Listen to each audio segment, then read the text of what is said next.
संयुक्त अरब अमीरात में आईपीएल का पहला मुकाबला 19 सितंबर को डिफेंडिंग चैंपियन मुंबई की टक्कर चेन्नई से। शारजाह, अबू धाबी और दुबई में 46 दिन में खेले जाएंगे 56 लीग मुकाबले। फाइनल 10 नवंबर को।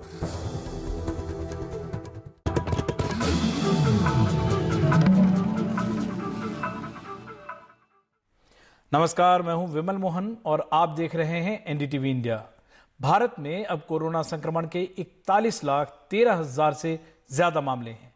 यहां 70,626 मरीजों की मौत हुई है। पिछले 24 घंटे में यहां कोरोना के मामले में रिकॉर्ड बढ़ोतरी भी हुई है।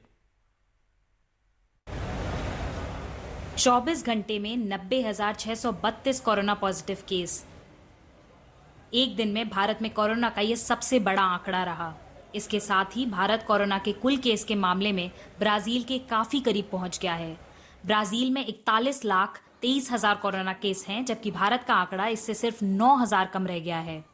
ये वो रेस है जिसे कोई जीतना नहीं चाहता। लिहाजा सरकार का ध्यान अब उन राज्यों पर है जहां सबसे ज्यादा केस सामने आ रहे हैं। केंद्र सरकार की 2 टीमें पंजाब और चंडीगढ़ भेजी गई हैं। पंजाब में कोरोना से मृत्यु दर 2.9% है, जबकि राष्ट्रीय औसत 1.7% है। बीते एक महीने में पंजाब में केस करीब 2.5 गुना बढ़ गए हैं। 31 जुलाई को जहां 16,000 केस थे, वहीं 31 अगस्त को ये 54,000 हो गए। महाराष्ट्र, आंध्र प्रदेश और कर्नाटक को टेस्टिंग तेज करने और अस्पतालों की व्यवस्था को बेहतर करने के निर्देश दिए गए हैं। इन तीनों ही राज्यों में देश के एक्टिव कोरोना केस के 49% केस मौजूद हैं और कुल मौतों का 57% इन राज्यों से है। पंजाब के स्वास्थ्य सचिव हसन लाल ने बताया कि पीजीआई चंडीगढ़ और एनसीडीसी दिल्ली से महामारी विशेषज्ञों की 2 सदस्यों की टीम आई है। ग्रामीण इलाकों में टेस्टिंग को लेकर नकारात्मक प्रचार से सैंपल लेने में गिरावट आई, जो 18,000 से 19,000 के बीच पहुंच गई थी। लेकिन पिछले कुछ दिनों हमने तेजी दिखाई है और सैंपल की तादाद 20,000 पहुंच गई है। आने वाले दिनों में हम इसे 30,000 करने जा रहे हैं। महाराष्ट्र में अभी तक एक दिन में सबसे ज्यादा 20,801 नए केस सामने आए हैं। महाराष्ट्र का पुणे देश का सबसे बुरी तरह प्रभावित जिला है, जहां 57,000 एक्टिव केस हैं। इससे चिंतित एनसीपी अध्यक्ष शरद पवार खुद बीते 3 दिन से इस मुद्दे पर वरिष्ठ अधिकारियों के संपर्क में हैं।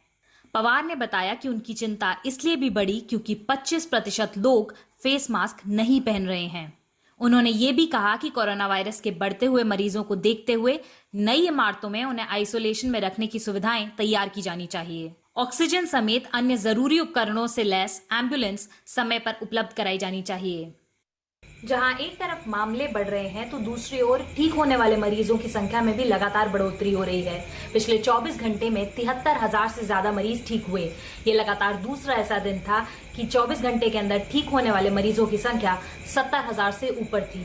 पंजाब से मोहम्मद गजाली के साथ और मुंबई से पूर्वा चिटनिस के साथ नई दिल्ली से सुकृति द्विवेदी, एनडीटीवी इंडिया के लिए। दिल्ली में 26 जून के बाद पहली बार कोरोना के नए मामले 3,000 के पार हो गए हैं। दिल्ली में पिछले 24 घंटे में 3,256 नए मामले सामने आए। एक्टिव मामले भी 20,000 के पार हो गए हैं। दिल्ली में रिकवरी रेट 86.69% हो गई है। संक्रमण दर यानी पॉजिटिविटी रेट 9.03% है। कोरोना डेथ रेट 2.38% है। बीते 24 घंटे में वे टेस्ट 36,046 हो गए हैं। आरटीपीसीआर टेस्ट जिसमें 9,217, जबकि एंटीजन टेस्ट 26,829 है। होम आइसोलेशन में मरीजों की संख्या 11,010 हो गई है। महाराष्ट्र में भी कोरोना के मामले लगातार बढ़ रहे हैं। 24 घंटे में सबसे ज्यादा 23,350 नए मामले सामने आए हैं। 24 घंटे में 328 लोगों की मौत हो गई है। महाराष्ट्र में कुल संक्रमितों की संख्या बढ़कर 9,07,212 हो गई है। वहीं 26,604 लोगों की मौत हो चुकी है। बेंगलुरु में दोबारा कोरोना होने का पहला मामला सामने आया है। एक 27 साल की महिला को दूसरी बार कोरोना हुआ है। महिला को जुलाई महीने में कोरोना हुआ था। उसके बाद नेगेटिव आने पर उन्हें अस्पताल से छुट्टी दे दी गई। हालांकि एक महीने बाद उसे फिर हल्के लक्षण दिखे तो टेस्ट कराने पर कोरोना पॉजिटिव आया। महिला फोर्टिस अस्पताल में भर्ती है। दिल्ली के Rajiv Gandhi super speciality hospital के एक डॉक्टर कोरोना के मरीजों का इलाज करने के बाद 6 महीने बाद घर लौटे हैं। इन 6 महीनों में वो अपने परिवार से कभी कभार वीडियो कॉल पर ही बात करते थे। इस कोरोना वॉरियर की हर तरफ तारीफ हो रही है। 175 दिन यानी करीब 6 महीने बाद डॉक्टर अजीत जैन जब दिल्ली के कमला नगर में अपने घर में लौटे तो उनके परिवार का खुशी का ठिकाना नहीं रहा। उनकी दोनों बेटियां अपने पिता से गले मिलीं और फिर उनकी आरती उतारी गई। डॉक्टर अजीत दिल्ली के Rajiv Gandhi super speciality hospital में डॉक्टर हैं और परिवार से दूर रहकर लगातार कोरोना के मरीजों का इलाज कर रहे थे। घर वालों के लिए ये यादगार और ख़ास मौका है। फैमिली से तो यूजुअली रात को 1-2 बजे ही बात होती थी, तो एक दूसरे को संभल देना ये सब तो करना ही पड़ता था। इमोशनल स्फेयर पे डेफिनेटली, जैसे माय सन जो जी में अपीयर हुआ, ही वॉज एक्सपेक्टिंग कि मैं आऊँगा, मैं एग्ज़ाम सेंटर तक लेके जाऊँगा, वापस लेके आऊँगा जैसे यूजुअली होता है, बट ये हो नहीं पाया। ऐसे ही मेरी बेटी की बर्थडे थी, निकल गई। तो ऐसे कई टची मोमेंट्स आते हैं जब आपको लगता है कि आपको होना चाहिए उनके साथ में, आप नहीं हो, लेकिन लगता है ठीक है एक थोड़ी बड़ी जिम्मेदारी है और शायद सेंचुरी में किसी जनरेशन में किसी को ये फेस करना पड़ता है। डॉक्टर अजीत अपने हॉस्पिटल में कोविड के नोडल ऑफिसर भी हैं। इन 6 महीनों में उन्होंने कोरोना से पीड़ित लोगों के परिवारों की कई दर्दनाक घटनाएं देखीं। उन्हें कभी अपने बुजुर्ग माँ बाप की चिंता होती तो कभी अपने बच्चों की, लेकिन उन्होंने मानवता की सेवा के फर्ज को सबसे आगे रखा। डॉक्टर अजीत को इस बात की भी चिंता थी कि कहीं उनके जाने से घर वालों को कोरोना संक्रमण न हो जाए, लेकिन इस मुश्किल दौर में उनका परिवार और वो एक दूसरे की हिम्मत बढ़ाते रहे। आज तक ऐसा कभी नहीं हुआ कि मेरा बर्थडे हो और पापा ना हो, मतलब आना होता ही था। आज तक 19 सालों में एक बर्थडे भी ऐसा नहीं हुआ था। बट ठीक है, हम लोग उस टाइम पे भी वीडियो कॉल से कनेक्टेड रहे। फिर हम सभी का बर्थडे था, फिर जैसे भाई का भी एग्ज़ाम आया तो हमें था कि क्योंकि ऐसी जगह पे जाना था, बट फिर हमें लगा कि कोई बात नहीं, वो कर रहे हैं। फिर उनको जब रिकॉग्निशन मिला था सीएम से, तब हम लोगों ने सारी अपनी क्लास में बताया, हमें भी, हमारी भी खूब वाहवाही हुई। डॉक्टर अजीत की पत्नी के ऊपर दोहरी जिम्मेदारी थी। वो मोहल्ला क्लिनिक में डॉक्टर हैं, कोरोना के इस पूरे दौर में भी अपनी ड्यूटी करती रहीं और घर भी संभाला। जी, एक्चुअली क्या कि जब डॉक्टर बनते हैं तो ये सोच नहीं आती कि कुछ इन्फेक्शन हो जाएगा हमें। हम तो हमेशा से ही इन्फेक्शन में ही रहे बीच में, तो आराम से जैसे ड्यूटी होती है वैसे चले जाते थे। तो कुछ इन्फेक्शन का कभी डर भी नहीं आया, ख्याल में भी नहीं आया मन में। डॉक्टर अजीत इन 6 महीनों में करीब 2500 कोरोना मरीजों को देख चुके हैं। वो व्हाट्सएप ग्रुप के जरिए हर कोरोना मरीज के साथ जुड़े हैं, उनका हालचाल लेते रहते हैं। फिलहाल वो 15 दिन की छुट्टी पर घर पर हैं। अपने परिवार की चिंता छोड़कर 6 महीने तक कोरोना से जंग और लोगों की जान बचाने के बाद डॉक्टर अजीत अपने घर पर हैं, अपने परिवार के साथ हैं, लेकिन कुछ ही दिन में ये वापस अपनी ड्यूटी पर लौट जाएंगे। अगर कोरोना के इस दौर को याद रखा जाएगा तो ऐसे कोरोना वॉरियर्स को भी लोग हमेशा याद रखेंगे। नई दिल्ली से कैमरामैन गौरी प्रसाद के साथ मैं Mukesh Singh, NDTV India. Drugs मामले में जारी एनसीबी की जांच में रविवार को रिया चक्रवर्ती से 6 घंटों से ज्यादा समय तक पूछताछ की गई। अधिकारियों के मुताबिक सोमवार को भी पूछताछ जारी रहेगी। इस मामले में अब तक 8 लोग गिरफ्तार किए जा चुके हैं। रविवार सुबह रिया चक्रवर्ती के घर जाकर एनसीबी के अधिकारियों ने उन्हें समन दिया और पूछताछ के लिए एनसीबी दफ्तर बुलाया। कुछ समय बाद भारी सुरक्षा के बीच रिया एनसीबी दफ्तर के लिए घर से निकली। करीब 12 बजे रिया चक्रवर्ती एनसीबी दफ्तर पहुंची, जहां पहले से ही उनके भाई शौविक चक्रवर्ती मौजूद थे। एनसीबी ने दोनों को आमने सामने बिठाकर भी पूछताछ की। करीब 6.5 घंटों की पूछताछ में एनसीबी ने ड्रग्स के मामले में रिया के कनेक्शन को जोड़ने की कोशिश की और साथ ही इस पूरे मामले में पैसों का जो लेन देन है उस पर भी उनसे सवाल किए। करीब 6.5 घंटों की पूछताछ के बाद उन्हें छोड़ दिया गया। एनसीबी अधिकारियों ने उन्हें सोमवार को फिर से पूछताछ के लिए बुलाया है। आज तहकीकात पूरी नहीं हो पाई, लेकिन कल पूरी होगी। रिया को सम्मन 67 के तहत पेश होने के लिए वापस आना होगा। एनसीबी ने 9 सितंबर तक शौविक चक्रवर्ती की हिरासत कोर्ट से हासिल की है। कोशिश है कि इस दौरान जितनी जानकारियां हासिल की जा सकती हैं कर ली जाएं। सुशांत सिंह राजपूत की संदिग्ध मौत की जांच से शुरू हुई ये जांच अब ड्रग्स रैकेट के आसपास घूम रही है और अब तक 8 लोग एनसीबी की हिरासत में आ चुके हैं। मुंबई से सुनील सिंह के साथ सोहित मिश्रा, एनडीटीवी इंडिया। कांग्रेस नेता राहुल गांधी ने आर्थिक मोर्चे पर बदहाली को लेकर मोदी सरकार पर एक बार फिर निशाना साधा है। अपने वीडियो सीरीज के नए वीडियो में उन्होंने जीएसटी को असंगठित अर्थव्यवस्था पर आक्रमण बताया है, लेकिन बीजेपी नारों को बिल्कुल भी गंभीरता से लेती नहीं नजर आ रही। असंगठित अर्थव्यवस्था पर दूसरा बड़ा आक्रमण जीएसटी। करीब 2.5 मिनट के इस वीडियो में राहुल गांधी ने जीएसटी को यूपीए का आइडिया बताते हुए आरोप लगाया कि बीजेपी सरकार ने इसे गलत तरीके से लागू किया है ताकि इससे सिर्फ बड़े उद्योगपतियों का फायदा हो। 4 अलग अलग टैक्स, 28% तक टैक्स और बड़ा कॉम्प्लिकेटेड, समझने को बहुत मुश्किल टैक्स। जो स्मॉल एंड मीडियम बिजनेसेस हैं वो इस टैक्स को भर ही नहीं सकते और जो बड़ी कंपनियां इसको आसानी से भर सकती हैं वो 5, 10, 15 अकाउंटेंट्स लगा सकते हैं। ये 4 अलग अलग रेट क्यों हैं? ये 4 अलग अलग रेट इसलिए हैं क्योंकि सरकार चाहती है कि जिसकी पहुंच हो वो जीएसटी को आसानी से बदल पाए और जिसकी पहुंच ना हो वो जीएसटी के बारे में कुछ ना कर पाए। पहुंच किसकी है? हिंदुस्तान के सबसे बड़े 15-20 उद्योगपतियों की पहुंच है। जीडीपी में भारी गिरावट और भयानक बेरोजगारी के सवालों के बीच राहुल गांधी के इस हमले को बीजेपी ने हल्के में लिया है। पप्पू के चोचलों और परिवार के घोंसले में सिमटी हुई पार्टी आज जो है वो सोशल मीडिया की किटी पार्टी बन गई है। सुबह उठने के बाद जो है वो मोदी जी को आप कोसने लगेंगे, मोदी जी को आप गाली बकने लगेंगे बिना तर्कों के, बिना तथ्यों के। तो जब आपकी ये तर्कों की कंगाली आपको मवाली बनाती जा रही है। 4 अलग अलग नोटबंदी, जीएसटी और लॉकडाउन की खामियां गिनाकर राहुल गांधी सरकार से सवाल पर सवाल पूछे जा रहे हैं। उनकी ये रणनीति 14 सितंबर से शुरू हो रहे संसद के मानसून सत्र में भी बनी रहेगी, जहां कांग्रेस की योजना अर्थव्यवस्था के मुद्दे पर सरकार को घेरने की है। दिल्ली से उमाशंकर सिंह, एनडीटीवी इंडिया। बिहार के कटिहार जिले से एक बेहद शर्मनाक खबर सामने आई है। यहां एक गांव की पंचायत ने अवैध संबंध का आरोप लगाकर एक लड़के और लड़की को बुरी तरह से प्रताड़ित किया। पूरे गांव के सामने दोनों के कपड़े उतारे गए, लड़की के साथ सामूहिक रूप से छेड़छाड़ की गई और उसके साथ रेप भी हुआ। दोनों के निजी अंगों को लोहे की सरिया से दागा गया। इस वहशियाना हरकत का भीड़ में शामिल लोगों ने वीडियो भी बनाया और इसे वायरल भी किया। पीड़ित लड़की अब भी गांव में ही है।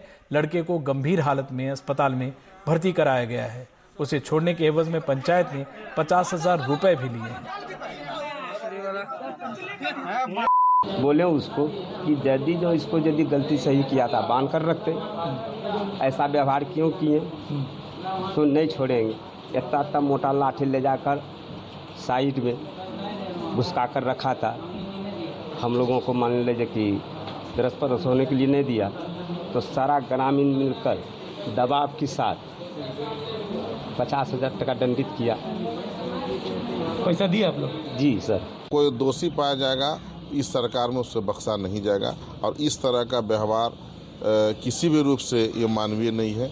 हम इस तरह के व्यवहार का खंडन करते हैं। किसी के गुप्तांग को नष्ट करना या किसी पर जानलेवा हमला करना, ये कहीं से भी मानव हित के लिए उचित नहीं है। इसमें अवैध इस कार्य में शामिल हैं, उन पर निश्चित तौर पर कार्रवाई भी होगी और कड़ी से कड़ी कार्रवाई होगी। कश्मीर में सुरक्षा बल लगातार आतंकियों के छिपने के ठिकानों का पर्दाफाश कर रहे हैं, हथियार बरामद कर रहे हैं। ऐसे में अब ये सामने आ रहा है कि मारे गए आतंकियों के पास छोटे हथियार ही मिल रहे हैं, यानी हथियारों के सप्लाई चेन की कमर तोड़ दी गई है।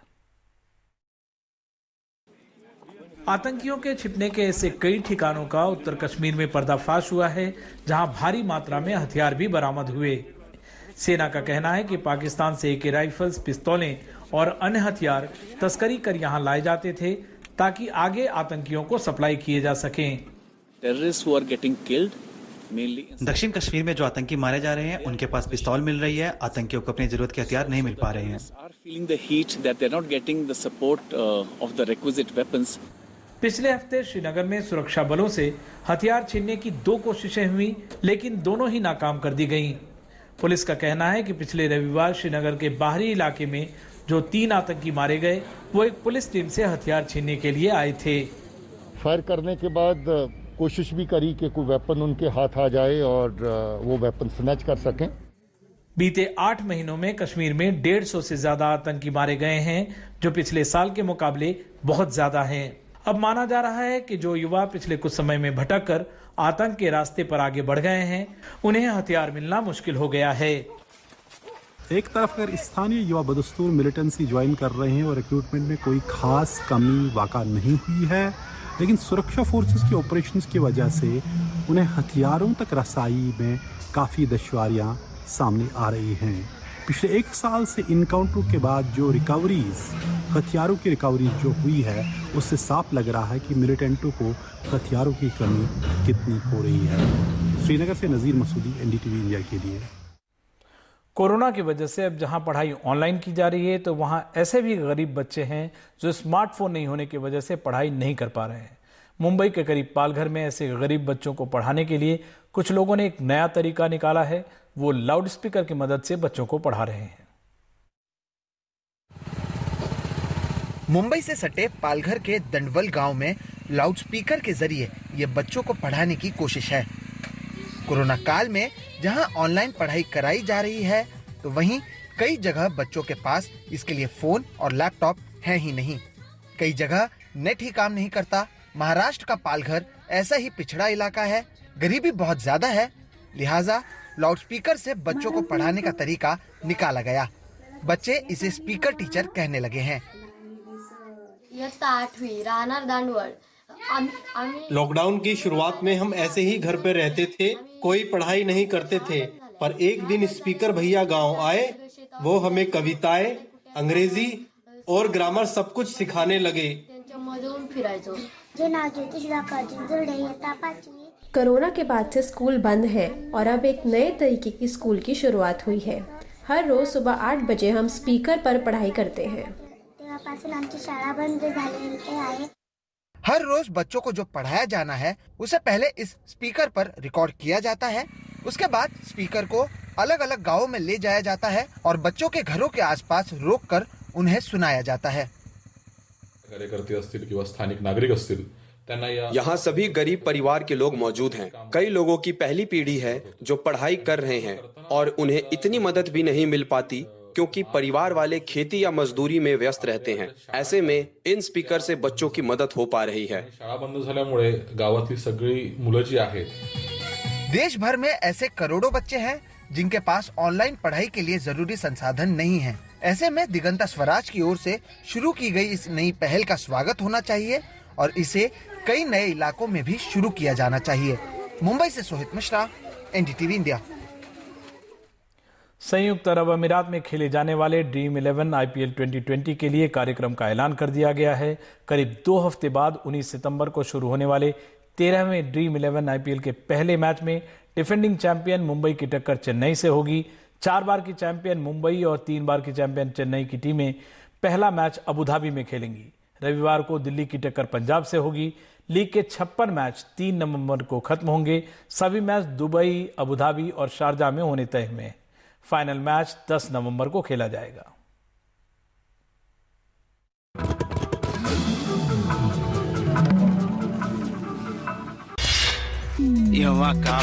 मजदूरों की मजबूरी दिखाता भोजपुरी रैप आया है। इसके बारे में ट्वीट कर अभिनेता मनोज वाजपेयी ने जानकारी दी।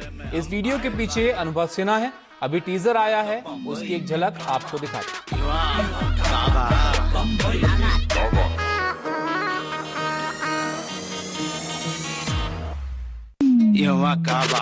गाँव शहर के बिचवा में हम गजबे कन्फ्यूजी आइल बानी। तू चून के रोटी खातिर बॉम्बे में हम आइल बानी, ना तो बम्बई में काबा।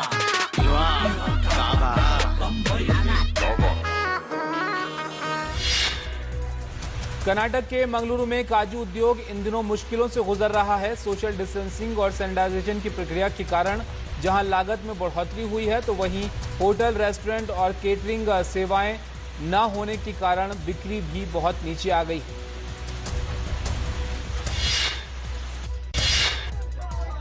बेटे शौविक की गिरफ्तारी के बाद रिया के पिता इंद्रजीत चक्रवर्ती ने बयान जारी किया है, जिसमें उन्होंने लिखा है कि मुझे यकीन है कि अगला नंबर मेरी बेटी का होगा। मध्यम वर्गीय परिवार को बर्बाद कर दिया गया। शिक्षक दिवस के मौके पर कई राज्यों में युवाओं, बेरोजगार छात्रों और शिक्षकों ने विरोध प्रदर्शन किया। बढ़ती बेरोजगारी, महंगाई और प्रतियोगी परीक्षाएं न करवाए जाने के विरोध में छात्रों ने थाली और ताली बजाकर सरकार के सामने अपनी बात रखी। छात्रों की मांग है कि सरकार रोजगार के अवसर मुहैया करवाए और जल्द से जल्द प्रतियोगी परीक्षाएं करवाए। कई छात्रों ने कहा कि आर्थिक मुश्किलों के चलते बहुत से लोग पढ़ाई छोड़कर अपने घर लौटने को मजबूर हैं। वहीं परीक्षा पास करने के बाद भी बहुत की ज्वाइनिंग अभी नहीं हुई है और वो भी काफी परेशान हैं। रेलवे ने ऐलान किया है कि वो 1,40,000 पदों पर भर्ती के लिए 15 दिसंबर से परीक्षाओं के पहले चरण का आयोजन कराएंगे। इन पदों के लिए 2,42,00,000 से ज्यादा आवेदन मिले थे, लेकिन कोरोना वायरस के चलते परीक्षाएं नहीं हो पाई। इसलिए अब इन परीक्षाओं की शुरुआत 15 दिसंबर से होगी।